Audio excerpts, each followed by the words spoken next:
Hi hello வணக்கம் welcome to திரை விமர்சனம்.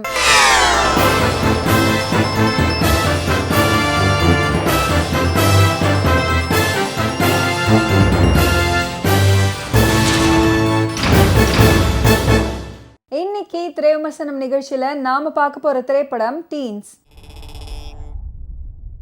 ஒவ்வொரு மனிதனோட வாழ்க்கையிலும் டீனேஜ் அப்படின்னு சொல்லக்கூடிய பருவம் ரொம்ப முக்கியமானது.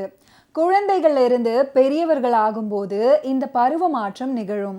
இப்படி இந்த பருவத்தில் இருக்கிற 13 சிறுவர் சிறுமியர்கள் தாங்கள் பெரியவர்கள் ஆகிவிட்டதா நினச்சிக்கிட்டு அதை நிரூபிக்கிறதுக்காக அவங்க செய்கிற செயல்தான் இந்த படம்.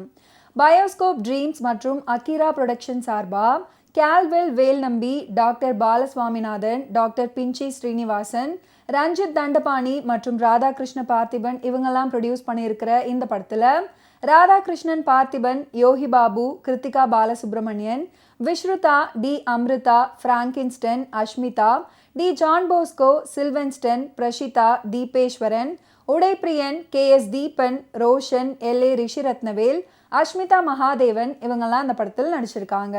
டி இமான் மியூசிக் பண்ணியிருக்கிற இந்த படத்துக்கு கேவ்மிக் ஆரி சினிமோட்டோகிராஃபி பண்ணியிருக்காரு. ஆர் பார்த்திபன் இந்த படத்தை டைரக்ட் பண்ணியிருக்காரு. ஒரே பள்ளியில ஒரே வகுப்புல படிச்சுட்டு வர சிறுவர்கள் இவங்க வெளிநாட்டை போல நம்ம நாட்டிலையும் பிள்ளைகளான நமக்கு சுதந்திரம் கொடுக்கணும் அப்படின்ற ஆதங்கத்தை வெளிப்படுத்துறாங்க. அந்த சுதந்திரத்தை யாரும் இவங்களுக்கு கொடுக்க மாட்டேன்றாங்க அப்படின்னு நினைச்சு அதை அவங்களே கையில் எடுக்கிறாங்க. இதை நிரூபிக்க ஒரு சிறுமி அவங்க பாட்டி ஊர்ல பேய் இருக்கிறதா சொல்ல அதையும் பார்த்துடலாம் அப்படின்னு ஒரு சாகச பயணத்துக்கு பிளான் பண்றாங்க. திங்கட்கிழமை அன்று பள்ளிக்கு போற இவங்க முதல் வகுப்பு கட்டடிச்சுட்டு வெளியே வர்றாங்க. ஃபர்ஸ்ட் அவங்களோட சீருடைய மாத்திக்கிட்டு வேற ஒரு உடையில புறநகருக்கு போற பேருந்துல ஏறுறாங்க. இப்படி போகும்போது வழியில ஒரு பையனையும் இழுத்துக்கிட்டு போறாங்க இந்த 13 பேர். சிறுவர்கள் 13 பேரும் புறநகருக்கு போற பேருந்துல போறாங்க. இப்படி போகும்போது வழியில ஒரு போராட்டம் நடக்குது. அதனால டிராஃபிக் ஜாமும் ஆகுது. இதனால அவங்க அந்த பேருந்துல இருந்து இறங்கி குறுக்கு வழியில நடந்து போறாங்க.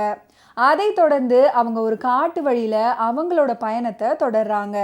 இப்படி தொடரும்போது போகும் வழியில ஒரு கோவிலை பார்க்குறாங்க.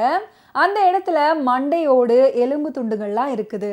அதை பார்த்ததும் அவங்க எல்லாருமே அலறி அடிச்சுக்கிட்டு ஓடுறாங்க. அந்த சமயத்துல அவங்களோட இருந்த ஒரு மாணவன் காணாமல் போனதை பார்த்து அதிர்ச்சி அடைகிறாங்க. என்ன நடக்குது அப்படின்னு தெரியாம காணாமல் போனவனை தேடி போறாங்க. அந்த நேரத்துல அவங்களுக்குள்ளேயே சிலர் அடுத்தடுத்து காணாமல் போறாங்க. சில நிமிடங்கள் போகுது. அந்த சிறுவர்கள் முன்னாடி பார்த்த கோவிலின் அருகே இருந்த மரம் முற்றிலுமாக பெயர்த்தெடுக்கப்பட்டு அந்த இடத்துல குழி மட்டுமே இருக்குது. தங்களை சுத்தி ஏதோ மர்மமா நடக்குது அப்படின்றத உணர்ந்ததுக்கு அப்புறம் அவங்களோட பயம் இன்னுமே அதிகமாகுது. தங்களோட பயணித்த தோழர் தோழிகள் என்ன ஆனாங்க அப்படின்றத தெரிஞ்சு கொள்ள முடியாமலும் அந்த இடத்தை விட்டு அகல முடியாமலும் திணறாங்க. அந்த நேரத்துல இவங்களுக்கு ஆதரவா ஒரு முதியவர் ஒருத்தர், அதாவது பார்த்திபன் வர்றாரு. வான்வெளி அறிஞரான இவரு அந்த சிறுவர்களுக்கு உதவுறாரு. அவர் அவங்களுக்கு எப்படி ஹெல்ப் பண்றாரு, காணாமல் போன சிறுவர்கள் எப்படி மாயமானாங்க, அவங்க கிடைச்சாங்களா இல்லையா, அவங்கள பார்த்திபன் காப்பாத்தினாரா இல்லையா அப்படின்றது தான் இந்த படத்தோட மீதி கதை. இந்த காலத்துல இருக்கிற ஜென் ஆல்ஃபாவான 13 சிறுவர்களை வச்சுக்கிட்டு அவங்களுக்குள்ள நடக்கிற ஹைடெக்கான பேச்சுகளும் அதுக்கேற்ற அவங்களோட உடல் மொழியையும் சேர்த்து அதுக்கேற்ற மாதிரி திரைக்கதை அமைச்சு ஒரு புது விதமான அனுபவத்தை கொடுத்துருக்காரு படம் பார்க்குறவங்களுக்கு இந்த படத்தோட இயக்குனர் ஆர் பார்த்திபன். 71 வயது சயின்டிஸ்டாக ஆர் பார்த்திபன் ஜனார்த்தனன்ற கேரக்டர்ல ஆபத் பாந்தவனாக வர இவரு படத்துல இருக்கிற அபிலாசைய ஒரு வழியா போக்கி கடைசியில கான்ஃப்ளிக்ட்டுக்கான சொல்யூஷனை கொடுக்குற கேரக்டர்ல நடிச்சு பார்க்குறவங்க கவனத்தை ஈர்க்க முயற்சி பண்ணியிருக்காரு. கிருத்திகா, விஸ்ருதா, அம்ருதா, பிராங்கின்ஸ்டன், அஷ்மிதா, ஜான் போஸ்கோ, சில்வென்ஸ்டன், பிரஷிதா, தீபேஸ்வரன், உடைப்பிரியன், KS தீபன், ரோஷன், ரிஷிரத்னவேல், அஸ்மிதா மகாதேவன் இந்த 13 சிறுவர்கள் கதையோட முதன்மை கதாபாத்திரத்தில் நடிச்சிருக்காங்க. ஒரு சில இடங்கள் தவிர மற்ற இடங்கள்ல அவங்களோட நடிப்பு பார்க்கும்படியாக உள்ளது.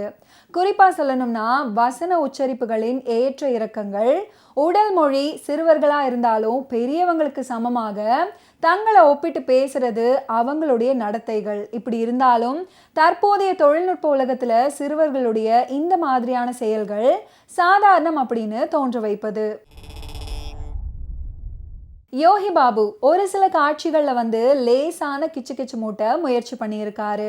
வழக்கமான போலீஸ் அதிகாரியா வழக்கமான நடிப்பு கொடுத்திருக்காங்க சுபிக்ஷா. இவங்களோட படத்தில் நடிச்சிருக்கிற எல்லா நடிகர்களும் அவங்களோட கேரக்டருக்கு தேவையான நடிப்பை கொடுத்திருக்காங்க.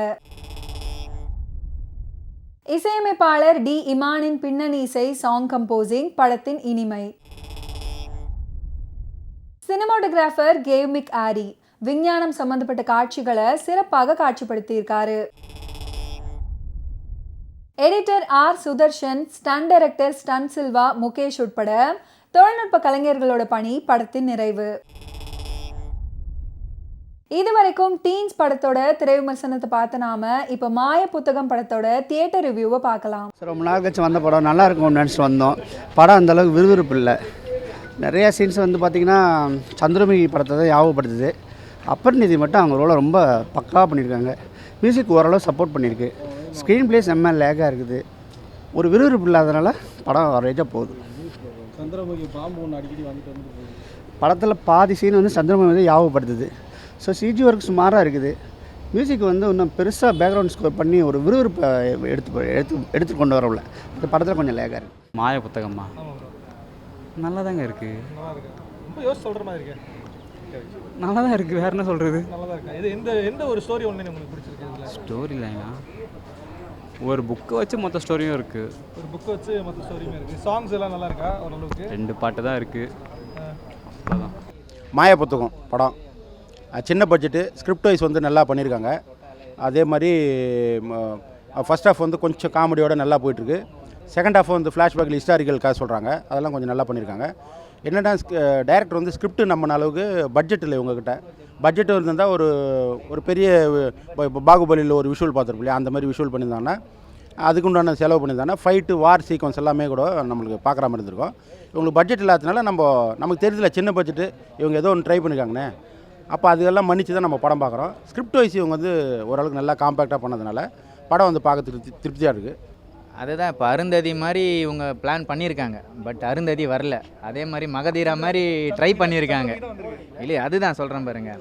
இப்போ சந்திரமுகி 2 பார்த்தீங்களா, அதே தான் இவங்க ட்ரை பண்ணுறாங்க. பட் அந்த எஃபர்ட் இவங்களால் பூர்த்தி செய்ய முடியலன்ற போது அதுதான் இவங்க ரொம்ப வருத்தத்தோட பேசுகிறீங்களே. என்ன பாதிக்கப்பட்டீங்கன்னா நீங்கள் போய் பார்த்தா தான் தெரியும் பாதிக்கப்பட்டது என்னன்ட்டு. மீண்டும் அடுத்த வாரம் திரை விமர்சனம் நிகழ்ச்சியில் சந்திப்போம். அதுவரை நன்றி, வணக்கம்.